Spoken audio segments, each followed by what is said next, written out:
Well, less than 72 hours after the Idaho legislature opened up their new session, 2 lawmakers have already tested positive for COVID-19. That's Senator Janie Ward-Engelking and Representative Gannon, both Democrats from districts in Boise.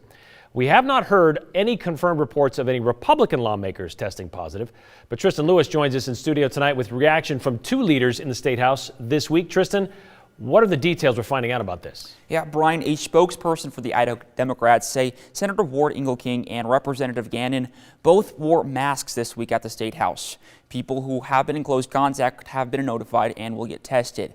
But with a surge in COVID cases around the state, a big possibility of something like this happening again has lawmakers worried. They hope to have leaders come up with ways to continue the legislature, even if someone had to quarantine.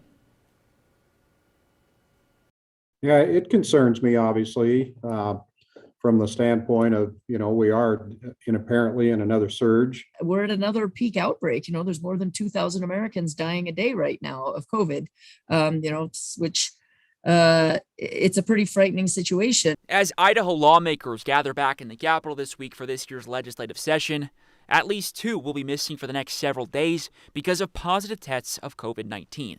My first thought is that probably this is severely undercounting. These are the legislators that actually, went out of their way to get tested and then went ahead and disclosed that they had it. House Minority Leader Alana Rubel says many lawmakers are not utilizing the available daily testing over at Boise State. At the Idaho legislature, there is no requirement for lawmakers to get a test or report symptoms.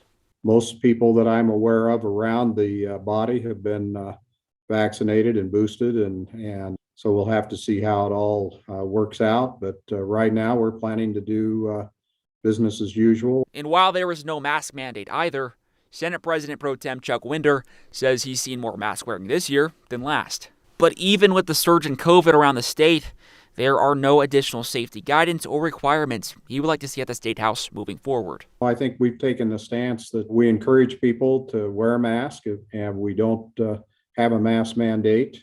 So obviously difference of opinions is whether that's beneficial or not, so we allow people to make their own choice. Representative Rubel says she would like to see more spacing when it comes to seating, but most importantly for her, get the capabilities for the public to testify remotely. As public servants, I think it is imperative that we provide the public the ability to testify safely to their government.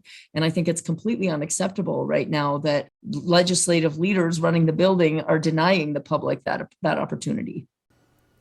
Rubel says she would also like to see remote capabilities for legislators to participate while away from the Capitol building. Last year, former House Democrat Muffy Davis was denied the request to be remote, even with her increased risk of complications from the coronavirus. Winder says the reason they don't allow remote voting and participation is because of what the Constitution requires. But he says they have provisions if someone is gone for several days, they are allowed substitutes to be in for them. Brian?